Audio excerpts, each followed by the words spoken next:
Hoy vamos a hablar sobre la novela representativa de Mario Vargas Llosa llamado La ciudad y los perros. ¿Qué tal, Tadeo? Buenas noches.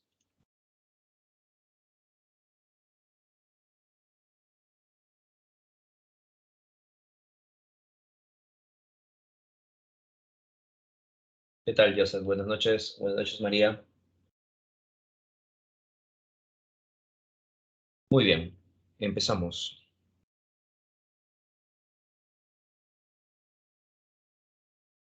Recordemos que la novela La ciudad y los perros va a dar inicio a la llamada manifestación del boom narrativo.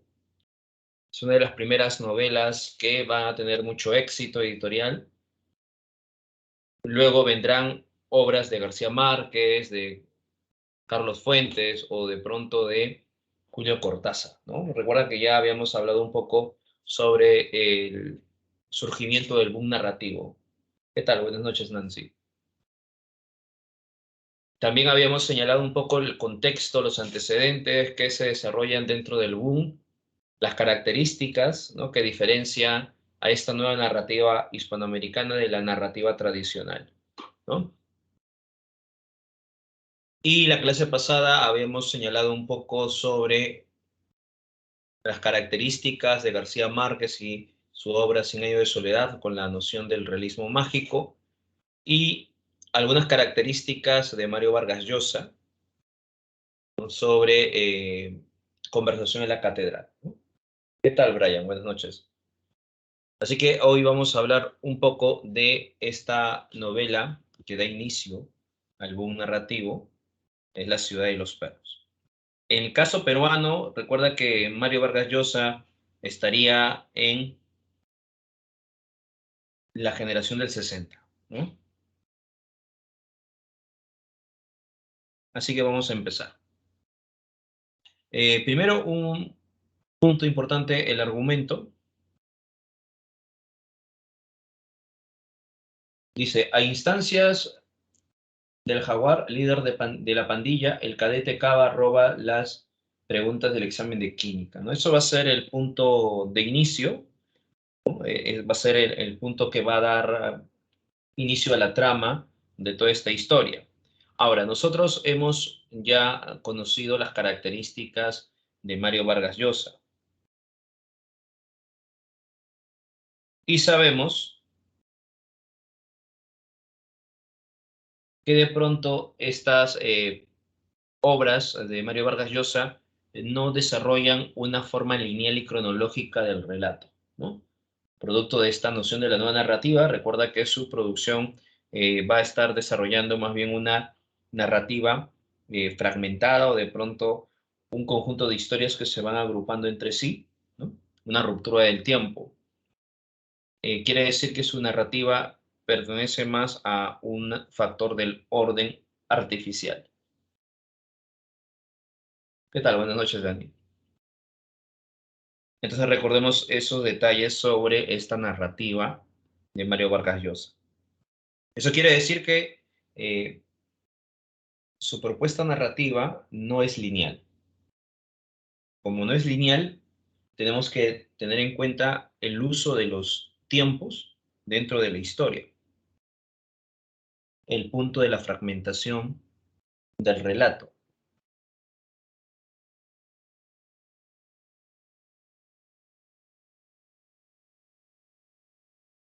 Pero si esta obra puede ser contada desde un sentido un tanto lineal, estaríamos observando que uno de los puntos álgidos de esta historia da justo en este punto, ¿no?, de el robo del examen de química, porque justo es el momento donde se va a generar esta manifestación.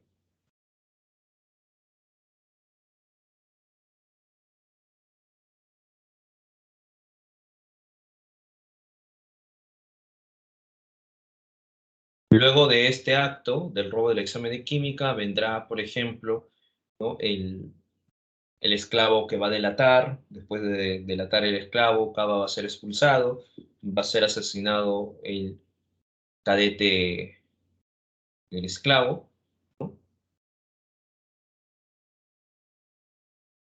Y luego de esto, recordemos que de pronto se va a acusar al jaguar de esta acción. Estos van a ser los sucesos, por tanto, ¿no?, de esta manifestación. Sin embargo, como les estaba indicando, esta es una forma lineal de cómo podría ser contada la historia. Sin embargo, la obra no está vinculada a esa linealidad, ¿no? Si bien empieza con el hurto del examen de química, esto se quiebra, ¿no? Y pasa ahora al momento de hablar un poco del esclavo, conocer al personaje del esclavo y su relación amical con el poeta. Se pierde ahora este fragmento y vuelve la historia al presente determinado, que sería los sucesos después de el robo del examen de química, ¿no? Así que vamos a mencionar entonces el argumento. A instancia del jaguar, líder de la pandilla, el círculo, el cadete Cava roba las preguntas del examen de química. Aunque el esclavo ve el hurto, el delito no se descubre sino hasta mucho después. Recuerda que el esclavo no desea delatar, pero ya que está siendo castigado, en un momento determinado logrará delatar para poder salir. Dice, el contracódigo de honor, como lo señala Sara Castro, que es una de las autoras que analiza un poco La ciudad y los perros, el que responde a los cadetes del colegio militar le pone el silencio. Se impone el silencio sobre este contracódigo del honor. Sin embargo, el esclavo denunciará el robo a las autoridades, pero lo hace, recuerda, no porque de pronto era necesario hacerlo, ¿no?, bajo una modalidad moral, sino por el hecho que para él es suficiente el denunciar el robo para que pueda ser liberado de este castigo, que él considera un tanto injusto, ya que él no ha cometido ningún acto.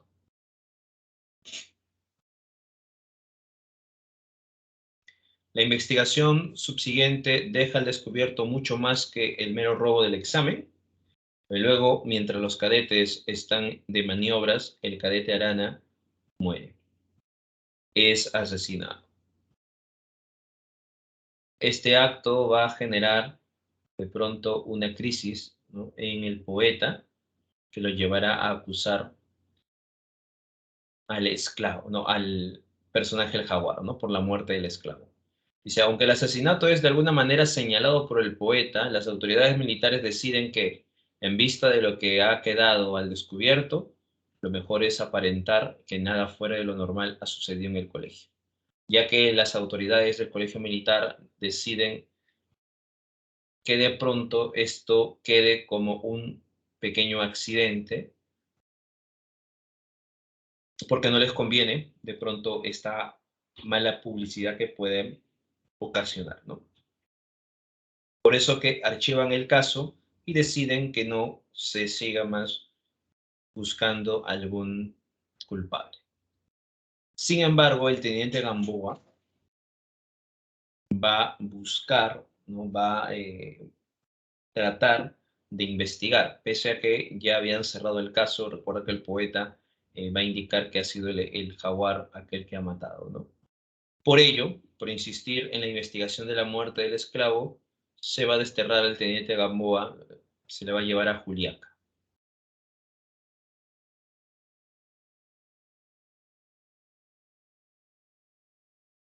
Los cadetes que habían aprendido su lección de sobrevivencia se reintegran a la sociedad de donde provinieron, dispuestos a seguir los destinos que sus familiares y allegados les puedan provocar. Así que en este momento estamos observando un poco el argumento de esta historia.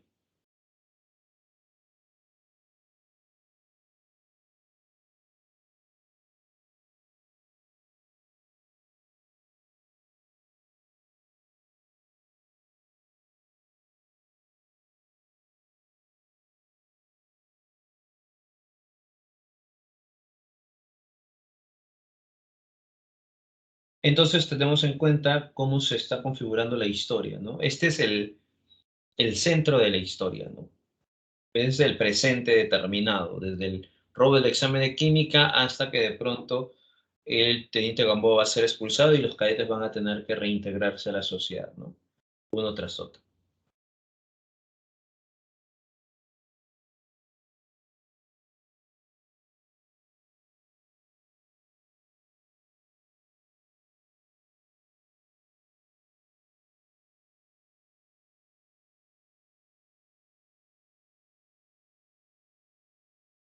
Así empieza la obra. 4, dijo el jaguar. Los rostros se suavizaron en el resplandor vacilante que en el globo de luz difundía por el recinto a través de escasas partículas limpias de vidrio. El peligro había desaparecido para todos, salvo para Porfirio Cava. Los dados estaban quietos, marcaban 3 y 1, su blancura contrastaba con el del suelo. Aquí estamos observando un punto muy importante. Cuando una obra inicia de forma abrupta, quiere decir que se está utilizando esta técnica del in medias res. ¿Ya? Recordemos eso, ¿no? Una obra empieza de forma abrupta, ¿no? Nos sumerge, nos sitúa en un espacio determinado, en un momento determinado, de forma brusca. Entonces estamos ante una obra que tiene esta técnica del in medias res, en medio de los acontecimientos. ¿Ya? Recordemos que este estilo, ¿no? No es un estilo contemporáneo, es un estilo que también se ha utilizado desde la época antigua, ¿no? Por ejemplo, una obra como la Odisea nos muestra este uso del in medias res. Es un estilo que es necesario en algunos casos porque logra, en cierta forma, generar en el lector un cierto apego, ¿no? Porque es una forma abrupta, es como si darle al lector un golpe en la cara o de pronto moverle de su estado de confort al lector porque no sabe qué es lo que está sucediendo, ¿no? Ha aparecido solamente en ese instante y no entiende qué está ocurriendo. Así que va a intentar seguir avanzando con la lectura para poder comprender un poco, ¿no?, el estado de la cuestión. Ahora, esto también puede ser una técnica que desfavorece, ¿no?, eh, al narrador, ¿no? Por eso que esta técnica se debe utilizar con un cierto sentido, ¿no? Porque imagínate que de pronto uno empieza de esta forma abrupta y en el transcurso de las líneas continúan este inicio abrupto, no logra cautivar o no logra encajar muy bien en el plano cohesionado de la historia, entonces ese inicio abrupto pierde sentido, ¿no? Por eso que hay que tener en cuenta cómo de pronto puede iniciarse una obra y bajo qué finalidad se utiliza el in medias res o cuando es necesario no utilizarlo. En este caso, te das cuenta cómo el narrador sitúa la voz del personaje central, uno de los personajes centrales, que es el jaguar, ¿no? Por eso dice 4, dijo el jaguar, la presentación del personaje es un punto inicial, y luego, para que este suceso no siga como un conjunto de diálogos superpuestos, aparece la voz del narrador objetivo.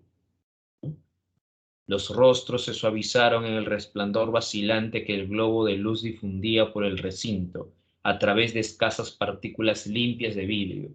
El peligro había desaparecido para todos, salvo para Porfirio Cava. Los dados estaban quietos, marcaban 3 y 1, su blancura contrastaba con el suelo sucio. Ahí está la descripción del espacio, del entorno, de los personajes.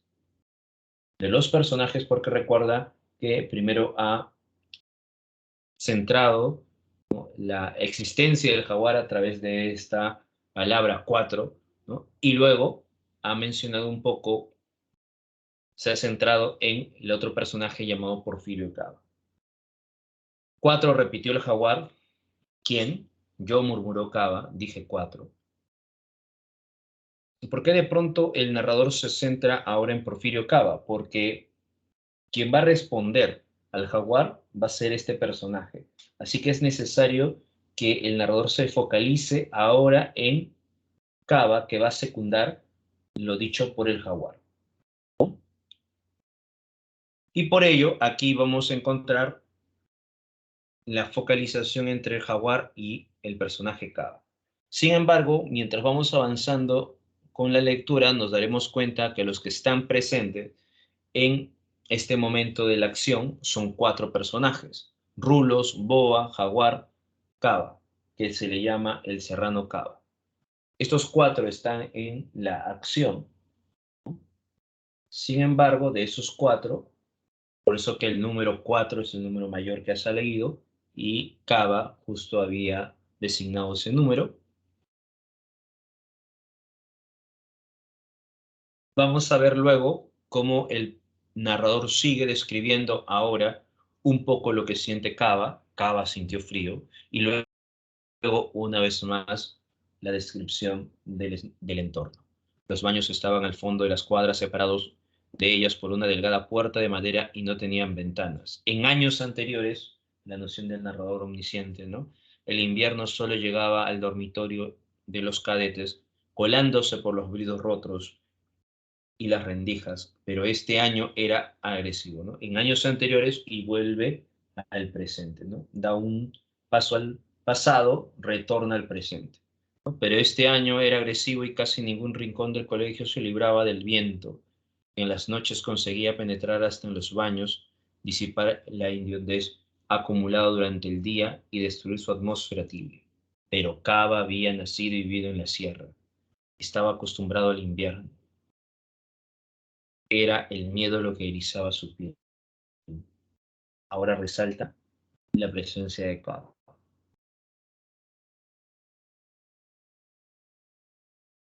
Cabo va a realizar entonces este acto para el círculo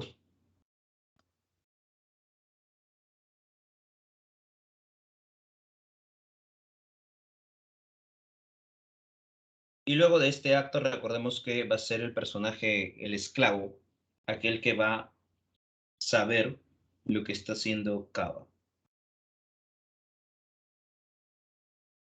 Recordemos también que de pronto el poeta necesita las claves del examen de química porque tiene muy baja nota, ¿no?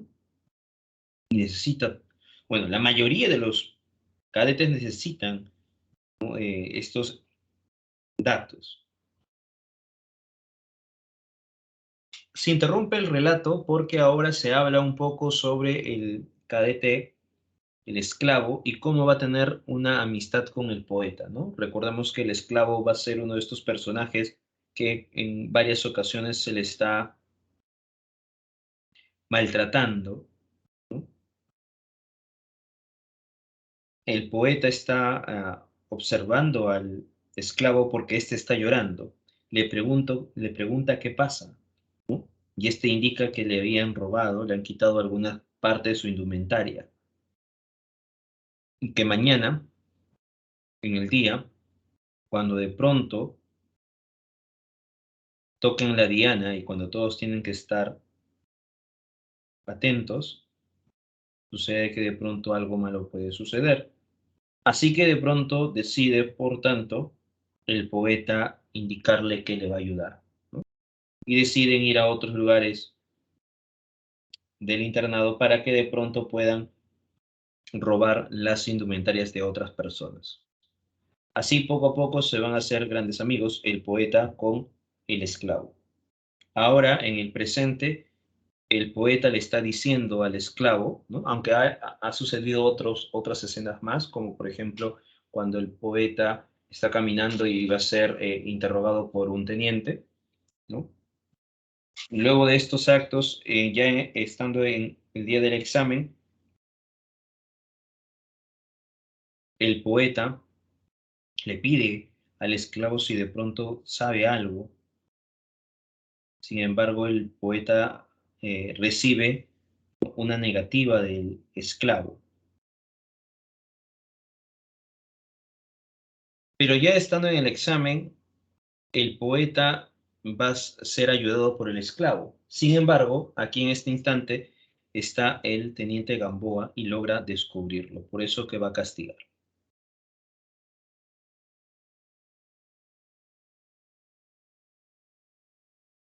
Recordemos que el esclavo iba a salir fin de semana con Teresa y por ello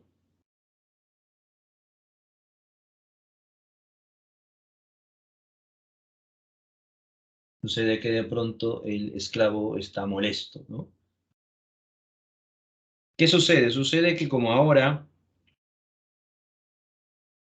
está castigado, el esclavo le tiene que decir al poeta que vaya donde está Teresa y le indique que no va a poder salir. Y ya conoces esta historia, ¿no? El poeta llega donde Teresa, al final salen, se besan y de pronto, en cierta medida, tiene un remordimiento el poeta por hacer estos actos.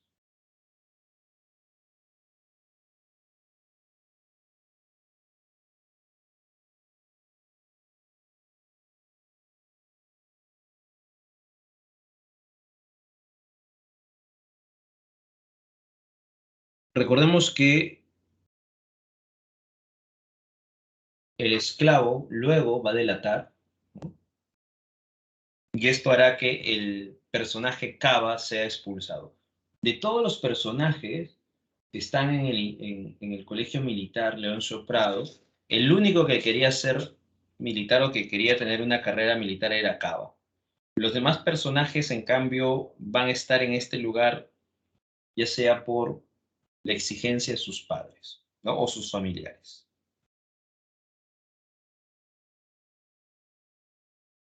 Y aquí vamos a ver cómo de pronto el narrador va mostrándonos a todas estas historias, ¿no? Por ejemplo, la historia del esclavo que está siendo regañado por su padre, ¿no?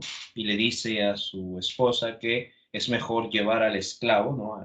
A Ricardo Arana al Colegio Militar Lorenzo Prado para que pueda ser un hombre. Ahí te vas a dar cuenta una temática vinculada a esta obra, el machismo. Vamos a encontrar, por ejemplo, la historia del poeta, ¿no? Que también va a ser obligado a ir al colegio de Leoncio Prado, ya que su familia siempre ha estado, ¿no? En este colegio. Así que va a ser una especie de tradición familiar.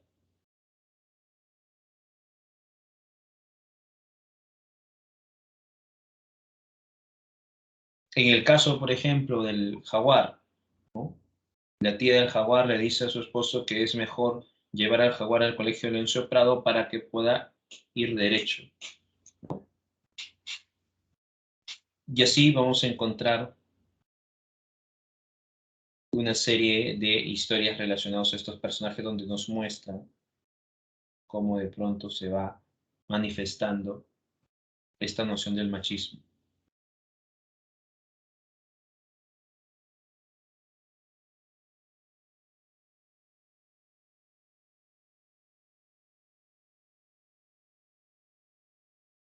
Dentro de la obra, el tema central va a ser el sistema autoritario de enseñanza militar, porque los personajes van a estar en este colegio y el colegio, que va a representar un espacio cerrado, va a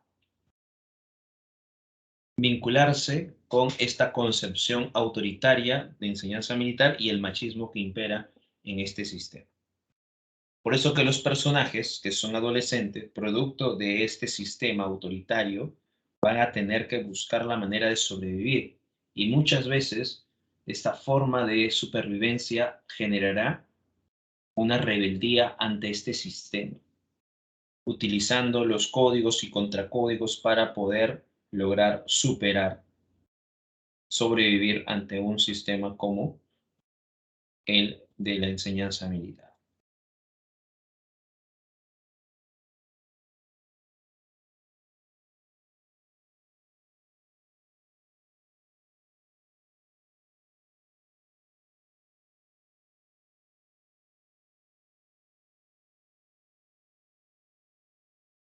Otros temas que se ven reflejados dentro de la historia es la pandilla juvenil como síntoma de rebeldía ante el sistema. Recuerda que estos temas están con configurados con el tema central, el hurto como violación a la norma.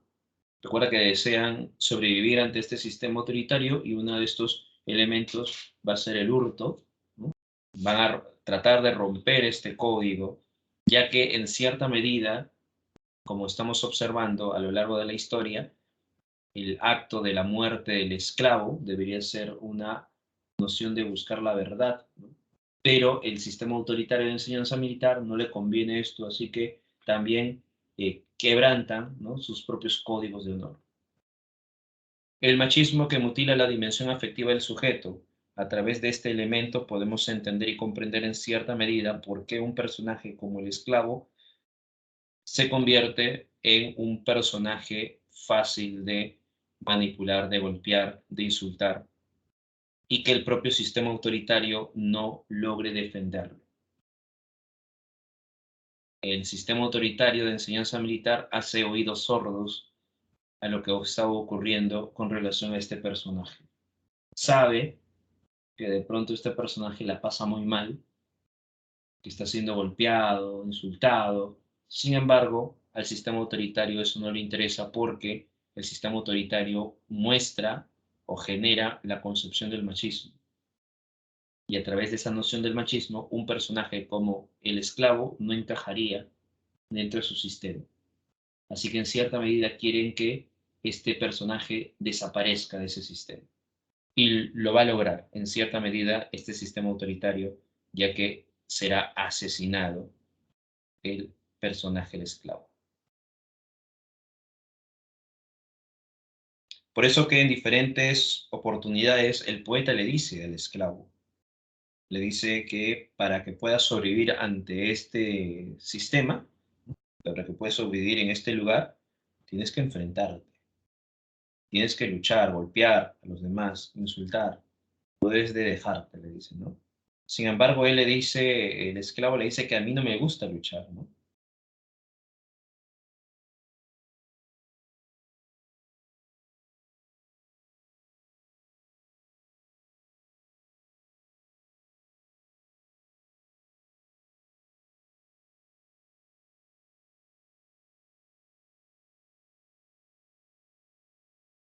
La agresividad como método de subsistencia. Ese va a ser, en cierta medida, el mensaje que va a querer transmitirle el poeta al esclavo, ¿no?, en diferentes ocasiones.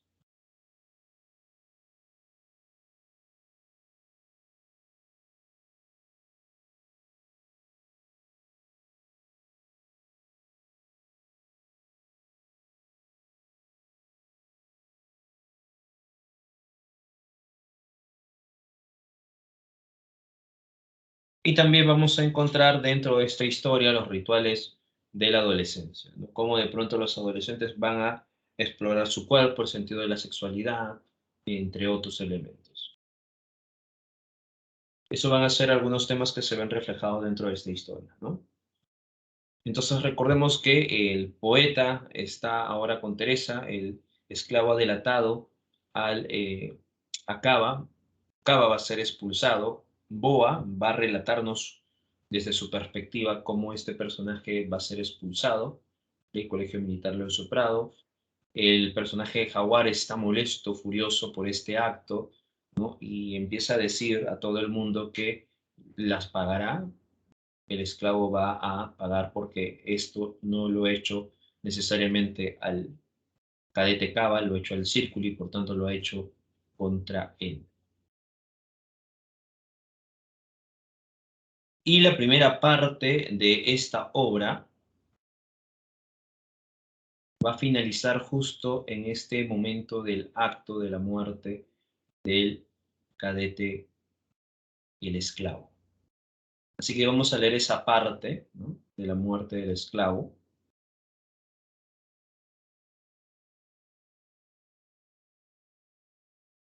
para de pronto tener en cuenta otra técnica, ¿no?, que se está desarrollando en la historia. Recuerda que Mario Vargas Llosa utiliza diferentes técnicas dentro de sus novelas. Entre ellas está la técnica que hemos mencionado hace poco, ¿no?, el flashback, los vasos comunicantes, entre otros.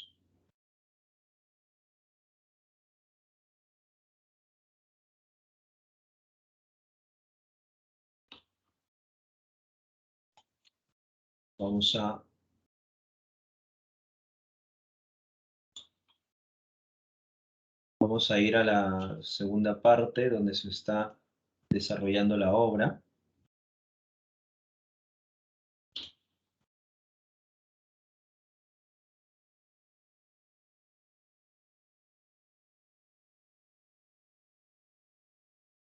Vamos a ver si se puede compartir.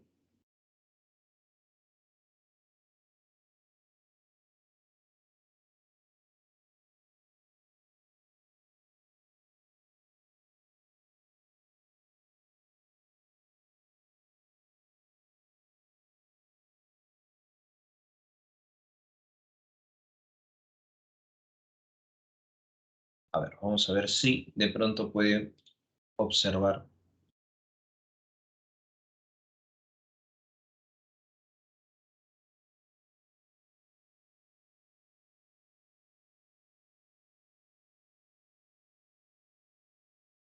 Pueden visualizar esta parte. A ver, por ahí me indican si pueden visualizar de pronto el PDF de la ciudad de los perros. Sí, muy bien.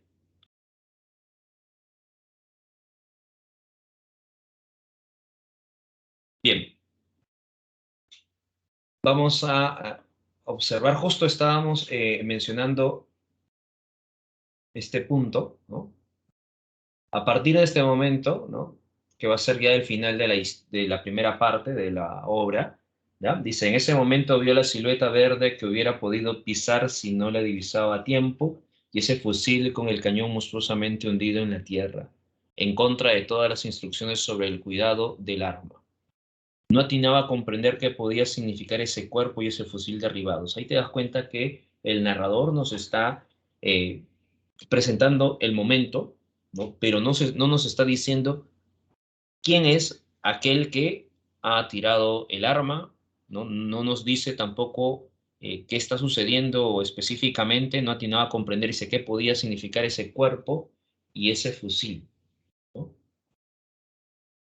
Aquí el narrador nos está insertando en la acción, ¿no? Pero no nos dice específicamente qué es. A eso se le llama la técnica del iceberg, porque está ocultando información y poco a poco va a develar el suceso. Esa es la técnica del iceberg, ¿ya?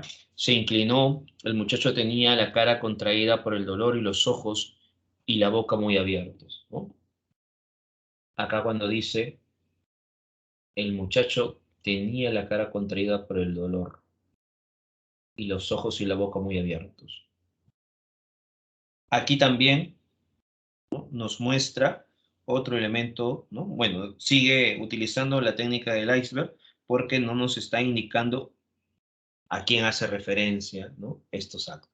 La bala le había caído en la cabeza. Ahora sí, ya el narrador está mostrándonos un poco más lo que estaba ocurriendo, ¿no? La bala le había caído en la cabeza, un hilo de sangre corría por el cuello. Ya tiene más sentido todo lo que se ha dicho con anterioridad. El capitán dejó caer los prismáticos que tenía en la mano, cargó al cadete, pasándole el brazo por las piernas y otro por la espalda, y echó a correr atolondrado hacia el cerro gritando, Teniente Gamboa, Teniente Gamboa. Pero tuvo que correr muchos metros antes que lo oyeran. La primera compañía de escarabajos idénticos que escalaban la pendiente hacia los blancos debía estar demasiado absorbido por los gritos de Gamboa y el esfuerzo que exigía el ascenso rampante para mirar atrás. El capitán trataba de localizar el uniforme claro de Gamboa o a los suboficiales. De pronto los escarabajos se detuvieron, giraron y el capitán se sintió observado por decenas de cadetes. Gamboa, suboficiales, gritó, vengan rápido. Ahora los cadetes se descolgaban por las pendientes a toda carrera y él sintió ridículo con ese muchacho en los brazos. No se sintió ridículo con eso porque está siendo observado por todos, ¿no? Por eso que se siente un tanto ridículo así. Tengo una suerte de perro, pensó. El coronel meterá esto en mi foja de servicio. El primero en llegar a su lado fue Gamboa. Miró asombrado al cadete y se inclinó para observarlo, pero el capitán gritó: «Rápido, a la enfermería, a toda carrera». Los suboficiales Morto y Pessoa cargaron al muchacho y se lanzaron por el campo, velozmente, seguidos por el capitán, el teniente y los cadetes que, desde todas direcciones, miraban con espanto el rostro que se balanceaba por efecto de la carrera, un rostro pálido, demacrado, que todos conocían. «Rápido», decía el capitán. «Aquí otra vez», ¿no? «Rápido», decía el capitán, «más rápido». De pronto Gamboa arrebató al cadete, el cadete de los oficiales, ¿no? Aquí una vez más pone el cadete, no se sabe todavía quién, ¿no? Lo echó sobre sus hombros y aceleró la carrera. En pocos segundos sacó la distancia de varios metros. «Cadetes», gritó el capitán, «paren el primer coche que pase». Los cadetes se apartaron de los oficiales y cortaron camino transversalmente. El capitán quedó retrasado, junto a Morty y Pessoa. «¿Es de la primera compañía?», preguntó. «Sí, mi capitán», dijo Pessoa, «de la primera sección». «¿Cómo se llama?». «Ricardo Arana, mi capitán». Vaciló un instante y añadió: «Le dicen el esclavo». Ahí termina la primera parte. Y te das cuenta cómo de pronto el narrador está develando poco a poco el suceso, hasta que al final ya nos muestra el dato, ¿no?, para comprender este suceso, este acontecimiento, ¿no? Ha sido el esclavo aquel que ha sido herido, ¿no?, mortalmente.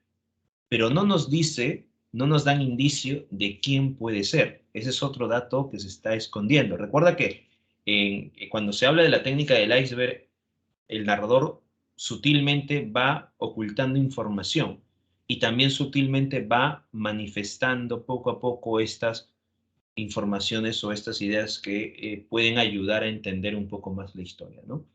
Aquí devela, se logra saber que el esclavo es aquel personaje que se ha disparado, ¿no? O le han disparado. Pero no nos dicen con exactitud quién ha sido o si de pronto él se ha disparado, si no se describe un hecho. Por ello que más adelante no se puede indicar si de pronto el esclavo ha sido asesinado por el jaguar o ha sido de pronto un accidente momentáneo, ¿no? Pero el poeta va a indicar que sí, efectivamente, es el jaguar aquel que lo ha asesinado, ¿no? Bien, ahí está la primera parte de la historia, ¿no? Ya luego viene la segunda parte de la obra, ¿no?, con una cita, ¿no? Aquí está la perra malpapeada, que es un personaje incidental, y así vamos a encontrar diferentes personajes, ¿no?, de la historia. Bien, vamos ahora a volver.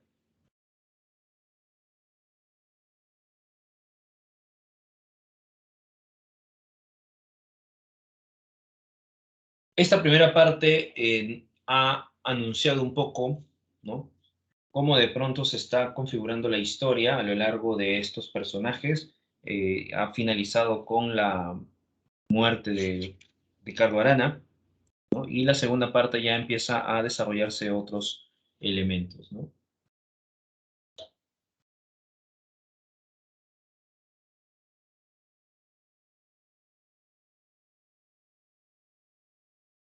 Tenemos la presencia de los personajes principales.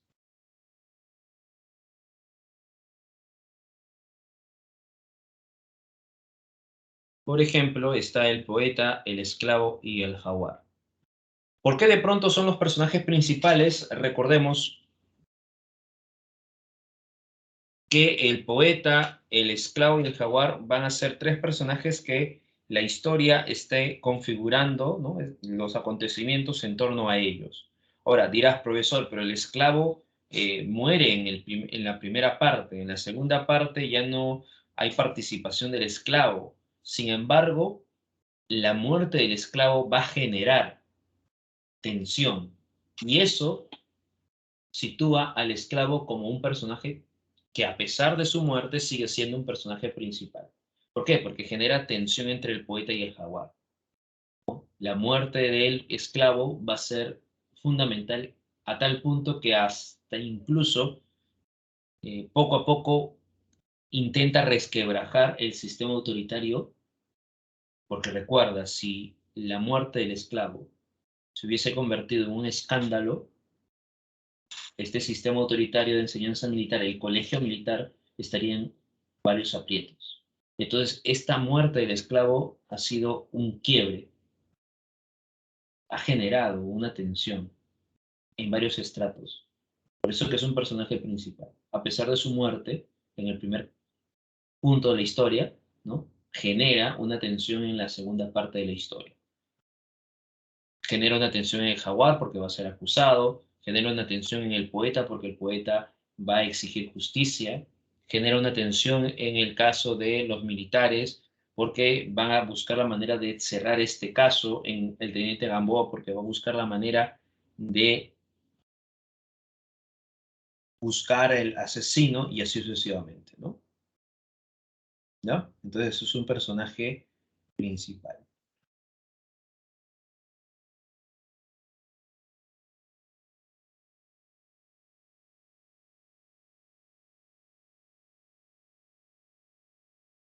Entre los personajes secundarios está presente, por ejemplo, Boa, Cava, Rulos, Róspide, Teresa, el teniente Gamboa, entre otros, ¿no?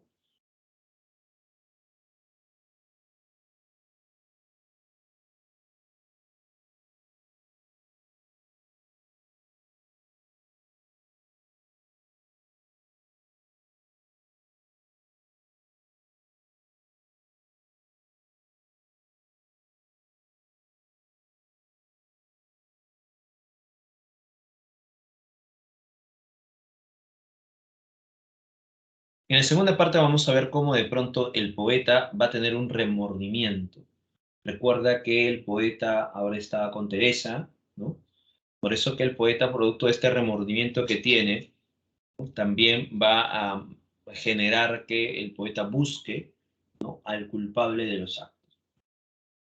Así que el poeta irá ante el teniente para que de pronto investigue, ¿no? Porque le habían indicado que se estaba cerrando el caso, que ha sido una muerte accidental. Incluso los padres le dicen eso y los padres ni siquiera pueden ir a ver el cuerpo de su hijo.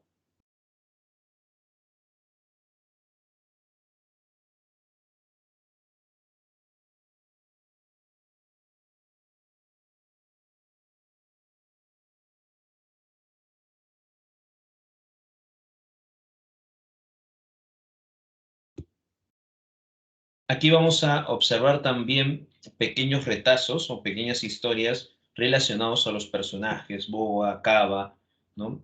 Eh, Cava va a estar no como un personaje protagónico porque recuerda que Cabo ya ha sido expulsado, ¿no? Pero a través de estos recuerdos o a través de estas historias de flashback va a todavía estar presente en algunos momentos, ¿no?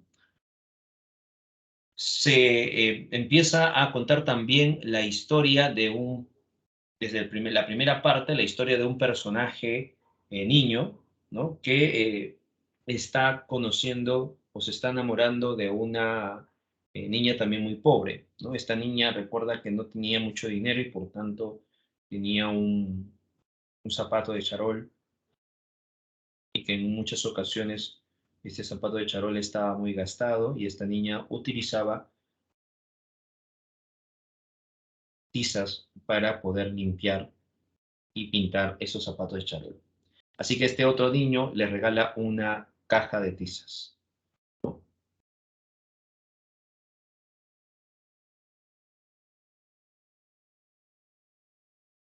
Eso es lo que se está desarrollando en este pasaje, ¿no? Y cómo este niño poco a poco va a entrar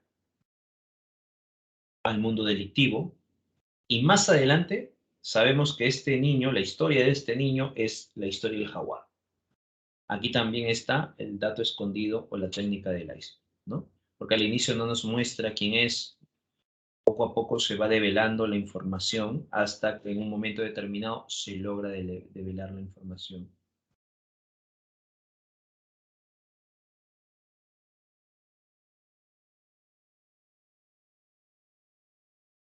Muy bien, ahí tenemos ese punto muy representativo dentro de la historia, ¿no?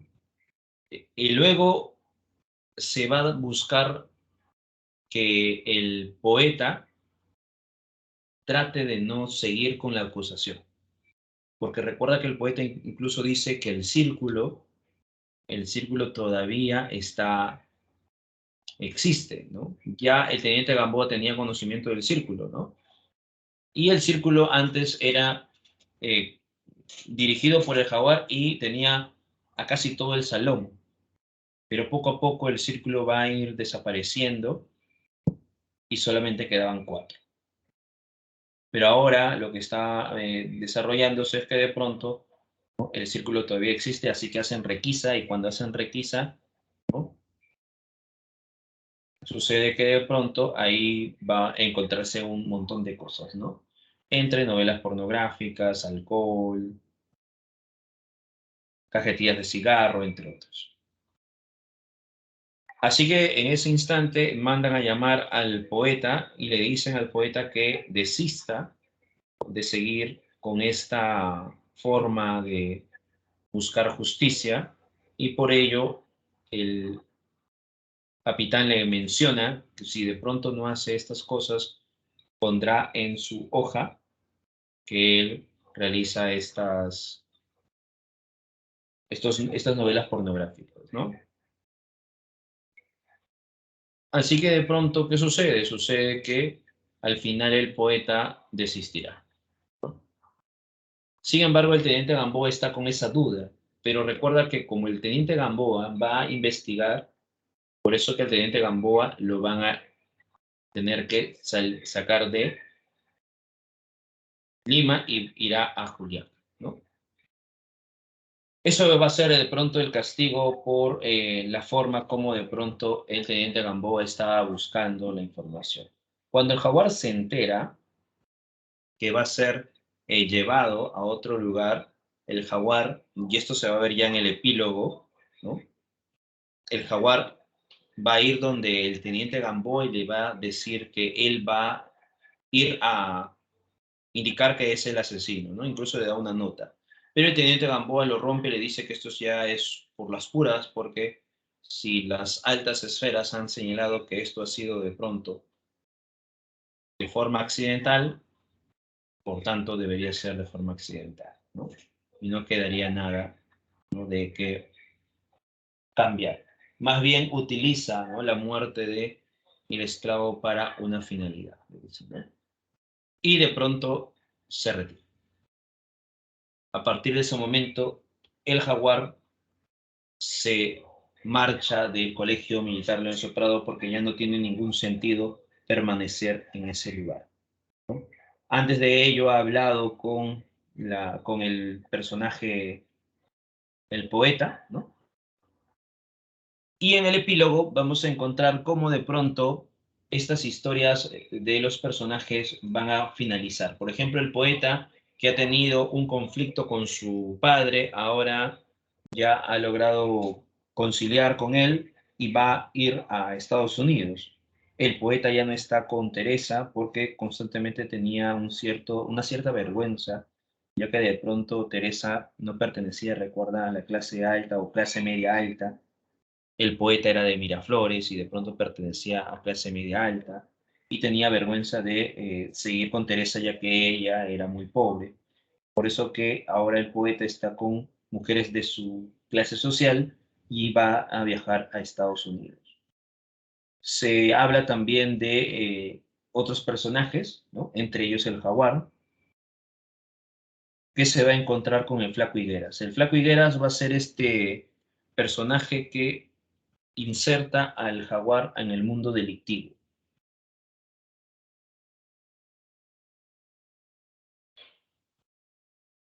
Así que el jaguar que ahora ha salido de prisión va a estar, se va a conversar con perdón, el Flaco Higueras que ha salido de prisión, ¿no? Se encuentra con el jaguar y deciden ir a tomar unas cervezas o pisco mientras van recordando el pasado. Y lo que vimos la clase pasada también, ¿no? Esa forma de recordar el pasado a través de estos sucesos o la técnica de los diálogos telescópicos, ¿no? Donde se muestra cómo de pronto el teniente, perdón, el personaje, el Flaco Higueras, conversa con el jaguar y de pronto se intercala la conversación entre Teresa y el jaguar, ¿no? Y así se van intercalando uno tras otro. Eso lo podemos ver en el epílogo.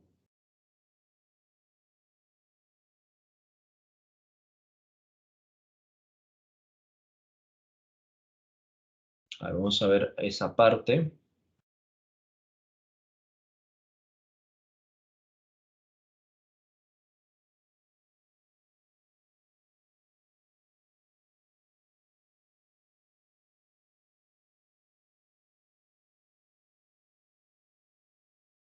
Aquí, por ejemplo, está este momento donde se está desarrollando la conversación entre el jaguar y Gamboa.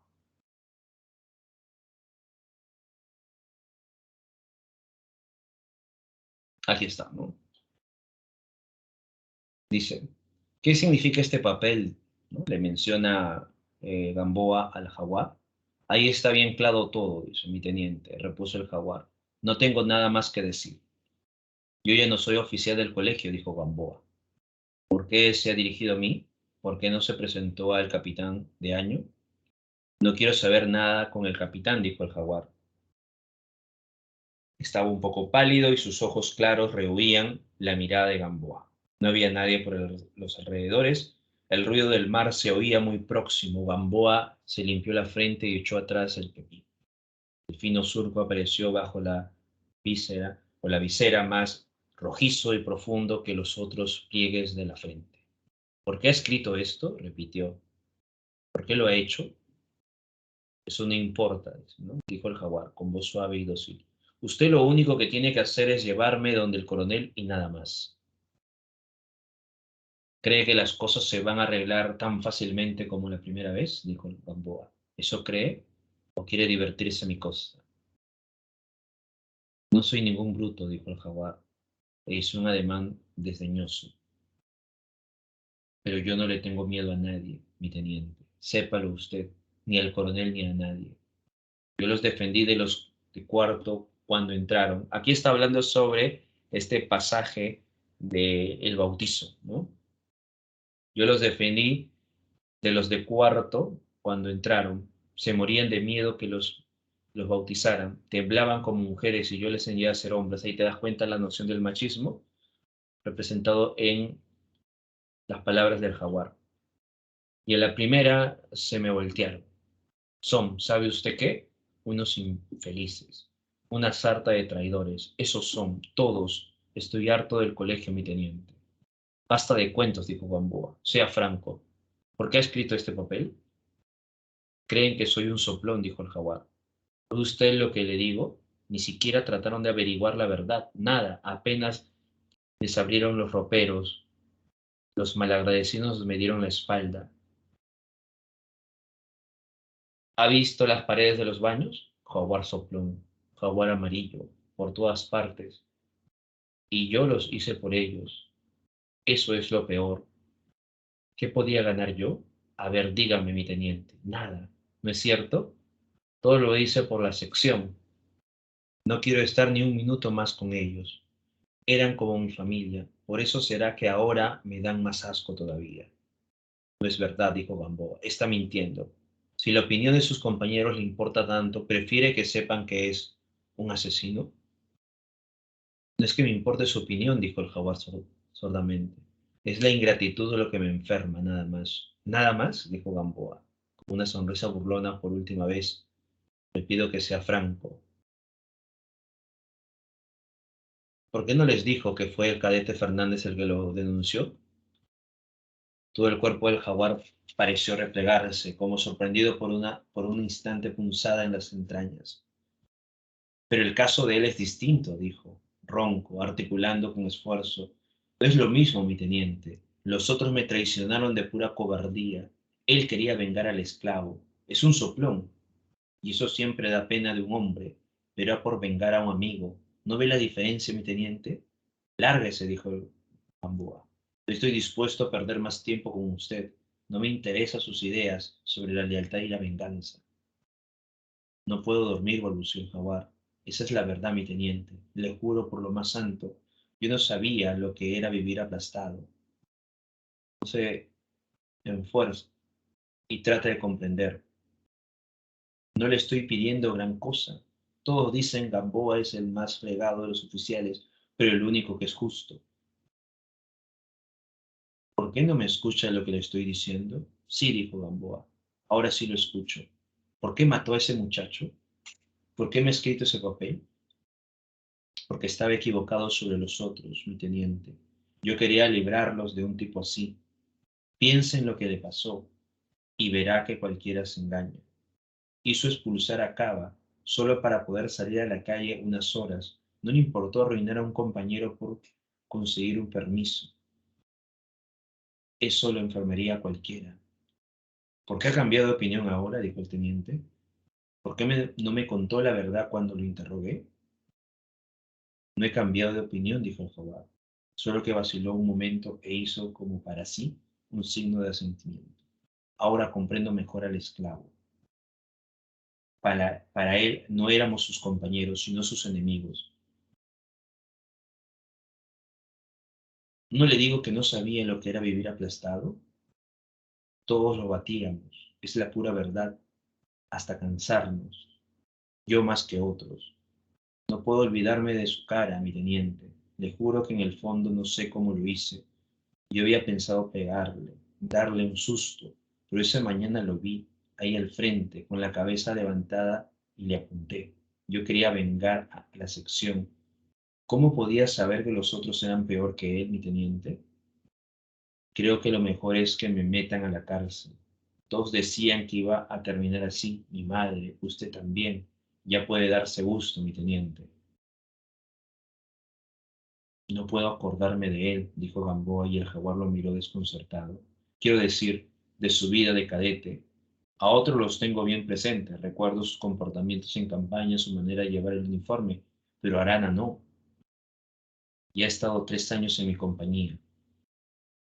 No me dé consejos, dijo el jaguar confuso. No me diga nada, le suplico. No me gusta que... No estaba hablando con usted, dijo Gamboa. No se preocupe, no pienso darle ningún consejo. Váyase, vuelva al colegio, solo tiene permiso por media hora. Mi teniente, dijo el jaguar. Quedó un segundo con la boca abierta y repitió, mi teniente. El caso Arana está liquidado, dijo Gamboa. El ejército no quiere saber una palabra más del asunto. Nada puede hacerlo cambiar de opinión. Más fácil sería resucitar al cadete Arana que convencer al ejército de que ha cometido un error. ¿No me va a llevar donde el coronel? Preguntó el jaguar. Ya no lo mandarán a Juliaca, mi teniente. No ponga esa cara. ¿Cree que no me doy cuenta que usted se ha fregado por este asunto? Lléveme donde el coronel. ¿Sabe usted lo que son los objetivos inútiles? Dijo Gamboa y el jaguar murmuró. ¿Cómo dice? Fíjese, cuando un enemigo está sin armas y se ha rendido, un combatiente responsable no puede disparar sobre él, no solo por razones morales, sino también militares, por economía. Ni en la guerra debe haber muertos inútiles. Usted me entiende. Vaya al colegio y trate en el futuro de que la muerte del cadete Arana sirva para algo. Rasgó el papel que tenía en la mano y lo arrojó al suelo. Váyase, añadió. Ya va a ser la hora del almuerzo. ¿Usted no vuelve, mi teniente? No, dijo Gamboa. Quizás nos veamos algún día. Adiós. Cogió su maleta y se alejó por la avenida de las Palmeras, la dirección a Bellavista. El jaguar se quedó mirándolo un momento. Luego recogió los papeles que estaban a sus pies. Gamboa los había rasgado por la mitad. Uniéndolos, se podían leer fácilmente. Se sorprendió al ver que había 2 pedazos además de la hoja de cuaderno en la que había escrito, Teniente Gamboa, yo maté al esclavo. Puede pasar un parte y llevarme donde el coronel. Las otras 2 mitades eran un telegrama. Hace 2 horas nació niña. Rosa está muy bien. Felicidades. La carta, Andrés. Rompió los papeles en pedazos minúsculos y lo fue dispersando a medida que avanzaba hacia el acantilado. Al pasar por una casa se detuvo. Era una gran mansión, con un vasto jardín exterior. Allí había robado la primera vez. Continuó andando hasta llegar a la costanera. Miró al mar. Sus pies estaban menos gris que de costumbre. Las olas reventaban en las orillas y morían, casi instantáneamente. Aquí cuando dice era una gran mansión con un vasto jardín exterior, allí había robado la primera vez. Aquí se logra determinar la presencia de este personaje. Recuerda que al inicio estábamos señalando que había un personaje que se estaba desarrollando desde muy niño, que empezó a robar algunas casas, ¿no? El Flaco Higueras empezaba a insertarlo en el mundo delictivo. Bien, con este punto también, eh, con este pasaje, se logra identificar a este narrador un tanto anónimo que era en la primera o en la segunda parte, y se logra descubrir ahora que la historia de este niño que se va a insertar poco a poco en el mundo delictivo es la historia del jaguar. Esa es la parte entonces donde el jaguar y el teniente Gamboa están conversando y ahí el jaguar le menciona, ¿no? Que es el asesino que él va a señalar, pero el teniente Gamboa le dice que eso es imposible, no va a cambiar nada, ¿no? Ya lo han botado del colegio, ahora lo están llevando a Juliaca, así que ya no puede hacer más. Y luego te estaba indicando que después de estos puntos, más adelante viene la conversación entre el Flaco Higueras con el personaje el jaguar, ¿no? Y cómo de pronto se va intercalando, ¿no? Entre la conversación entre Flaco Higueras y el jaguar, con el jaguar y Teresita, ¿no? Que es esto que se está mostrando aquí, ¿no? Vamos casi al final de la historia,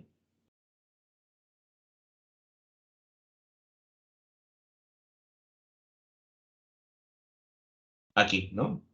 Y se pidió un adelanto en el banco, el administrador es buena gente. Sucede que el jaguar le está contando cómo de pronto va a poder reencontrarse con Teresa, porque recuerda que el jaguar, mientras va realizando estos actos delictivos, va comprando regalos y va a la casa de Teresa, toca la puerta, va corriéndose, ¿no? Y Teresa al abrir la puerta siempre ve un regalo. No sabía de quién era, aunque intuía que era del jaguar. Así que cuando se reencuentra con Teresa, porque un día de pronto deja este regalo y sale una señora, ¿no? El jaguar se sorprende porque supuestamente ahí vivía Teresa y su tía, y la señora le dice que ya no vive aquí Teresa, ni siquiera tampoco esta señora, ¿no? O sea que la tía de Teresa no vive en ese lugar. El jaguar se siente desolado porque no sabe dónde se ha ido Teresa con su tía. Han pasado ya algunos años y de pronto el jaguar se reencuentra con Teresa. Recuerda que el jaguar está robando, está delinquiendo, así que un día de pronto se reencuentra con Teresa, le invita a salir y decide el jaguar buscar un empleo, ¿no? Porque Teresa le invita al jaguar a su casa y la tía observa al jaguar de pies a cabeza y el jaguar como que de pronto se intimida y decide entonces para estar con Teresa buscar un empleo, ¿no? Para poder vivir con ella. Consigue un empleo y decide casarse, ¿no? Por eso que le pide a Teresa para poder casarse, ¿no?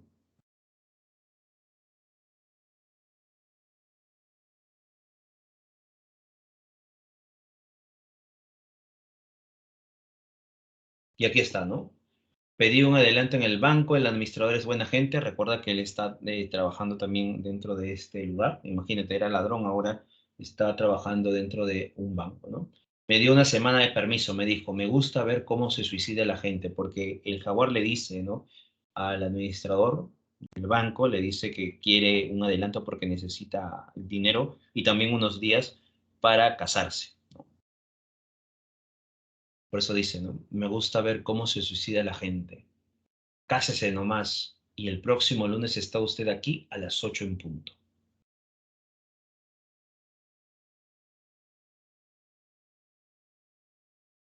Aquí, por ejemplo, lo que está diciendo Jaguar, ¿no?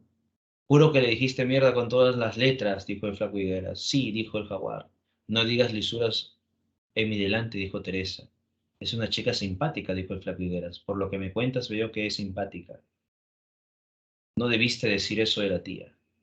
Ahora me llevo bien con ella, dijo el jaguar. Pero cuando fuimos a verla después de casarnos me dio una cachetada. Debe ser una mujer de carácter, dijo el flaco Higueras. ¿Dónde te casaste? En Guacho. El cura no quería casarnos porque faltaban las proclamas y rió que otras cosas. ¿No? Pasé un mal rato. Me figuro, dijo el flaco Higueras. ¿No ve usted que me le he rogado? Dijo el jaguar. ¿No ve que casi no me queda plata? ¿Cómo quiere que espere 8 días? La puerta de la sacristía estaba abierta y el jaguar divisaba, tras la cabeza calva del cura, un trozo de pared de la iglesia. Los exvotos de plata resaltaban en los sitios sucio y con cicatriz. El cura tenía los brazos cruzados sobre el pecho, sus manos se calentaban bajo las axilas como en un nido, sus ojos eran pícaros y bondadosos. Teresa estaba junto al jaguar, la boca ansiosa, los ojos atemorizados. De pronto sollozó. Me dio una cólera cuando la vi llorando, dijo el jaguar. Lo agarré al cura por el pescuezo. No, dijo el flaco. ¿Del pescuezo? Sí, dijo el jaguar. Se le salían los ojos del ahogo. ¿Saben cuánto cuesta? Dijo el cura, frotándose el cuello. Gracias, padre, dijo Teresa. Muchísimas gracias, padrecito. ¿Cuánto? Dijo el jaguar. ¿Cuánto tienes? Preguntó el cura. 300 soles, dijo el jaguar. La mitad, dijo el cura. No para mí, para mis pobres. Y nos casó, dijo el jaguar. Se portó bien. Compró una botella de vino con su plata y nos la tomamos en la sacristía. Teresa se mareó un poco. ¿Y la tía? Dijo el flaco. Háblame de ella, por lo que más quieras. Regresamos a Lima al día siguiente y fuimos a verla. Le dije que nos habíamos casado y le mostré el papel que nos dio el cura. Entonces me lanzó la cachetada. Teresa se enfureció y le dijo, eres una egoísta y una tal por cual. Al fin terminaron llorando las dos. La vieja decía que le íbamos a abandonar y que se iba a morir como un perro. Le prometí que viviría con nosotros. Entonces se calmó y llamó a los vecinos y dijo que había que celebrar la boda. No es mala gente, un poco renegona, pero no se mete conmigo. Yo no podría vivir con una vieja, dijo el flaco Higueras, súbitamente desinteresado de la historia del jaguar. Cuando era chico, vivía con mi abuela. Estaba loca.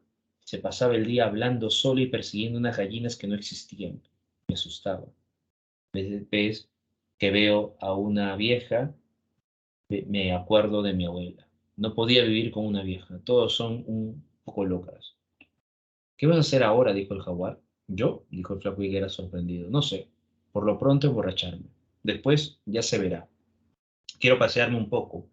Hace tiempo que no veo la calle. Si quieres, dijo el jaguar, ven a mi casa. Mientras tanto.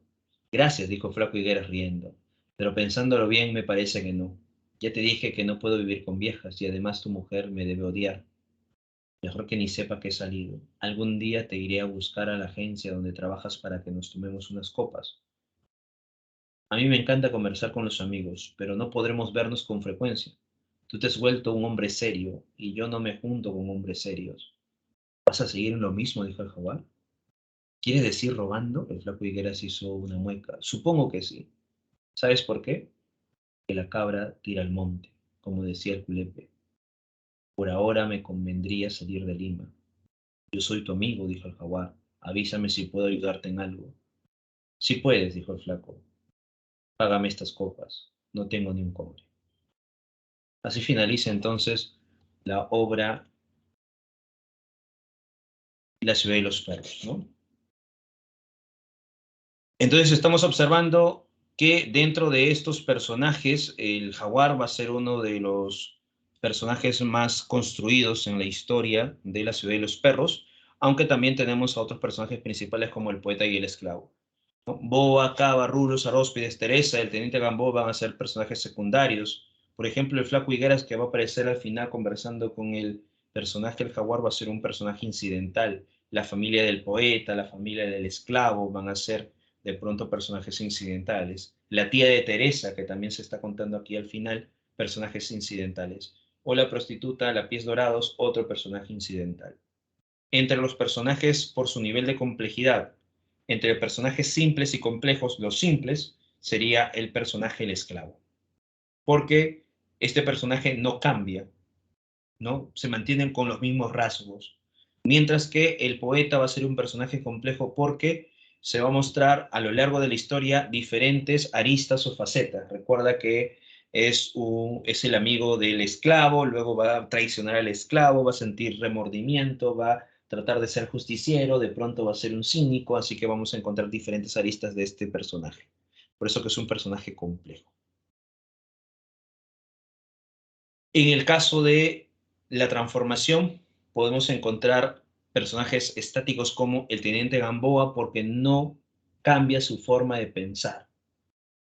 Recuerda que al momento de interactuar con el jaguar, el Teniente Gamboa le dice que todo esto es por las puras, que no va a cambiar nada del sistema, así que el Teniente Gamboa sigue convencido de eso, ¿no?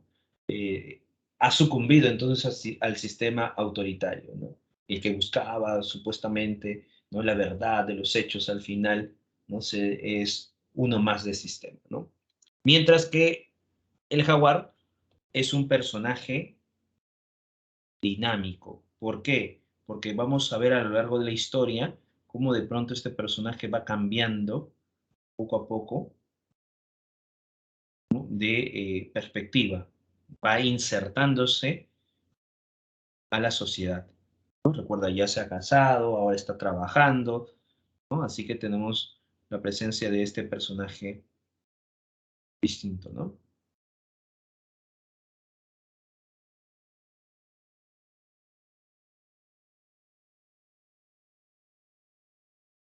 Los espacios de representación, hay espacios cerrados, espacios abiertos y espacios urbanos. Los espacios cerrados se construyen a partir de la reducida posibilidad de desplazamiento y acción. Por tanto, el Colegio Militar Leoncio Prado será ese espacio cerrado que representa a su vez el machismo, el autoritarismo. Entre los espacios abiertos están las calles de la ciudad de Lima, ¿no?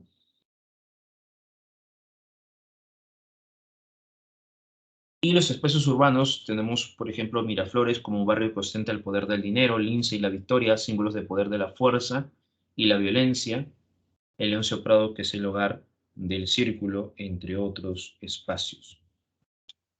Y por último, con relación a los narradores, podemos encontrar, por ejemplo, el narrador que prima dentro de esta historia, que es el narrador objetivo. El punto de vista externo es el dominante que se manifiesta a lo largo de este momento a través de la narración en tercera persona.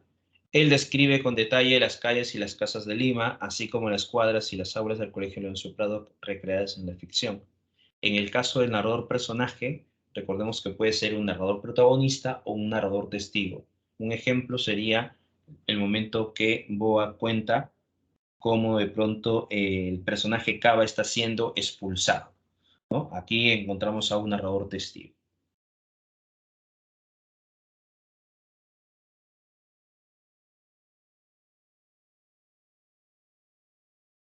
Y el narrador mixto, el punto de vista mixto es aparentemente omnisciente, pero incorpora sutilmente elementos de la primera persona. Por eso podemos encontrar este tipo de narrador.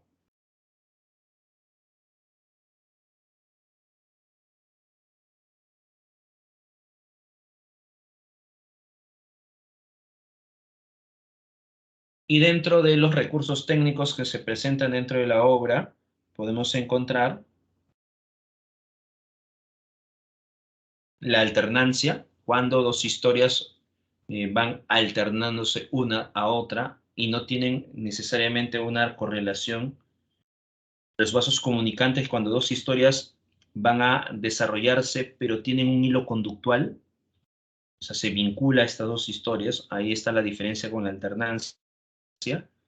El monólogo interior es aquella técnica donde se empieza a develar el fluir de la conciencia. El flashback, esta técnica donde se desarrolla esta ruptura del tiempo, de un salto al pasado, ¿no?, y aparece un retorno brusco al presente, ¿no? La técnica del iceberg, lo que habíamos señalado, el dato escondido que se desarrolla poco a poco y se logra develar poco a poco esta incógnita en el desarrollo. Son entonces técnicas que se están desarrollando dentro de la obra La ciudad de los perros. Muy bien, eso sería entonces parte de la historia de la ciudad de los perros y también un poco el análisis que se está desarrollando sobre esta novela, ¿no? Los tipos de narradores, los tipos de personajes, los espacios de representación, el tiempo en el relato que habíamos señalado también. Así que hasta aquí, ¿alguna pregunta, duda respecto a estos elementos?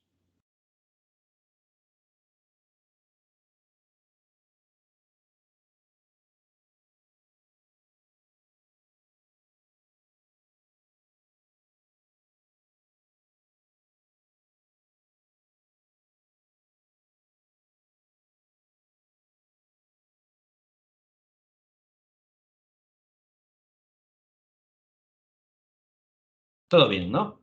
Muy bien. Aquí está el enlace para que puedan estar desarrollando el examen y retornar para poder resolver algunas preguntas de la clase.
Bien, vamos a resolver algunos ejercicios de la clase de hoy. A ver, en esta pregunta número 1 dice, marca la alternativa que complete correctamente el siguiente enunciado sobre la ciudad y los perros, de Mario Vargas Llosa. En el inicio del primer capítulo de la primera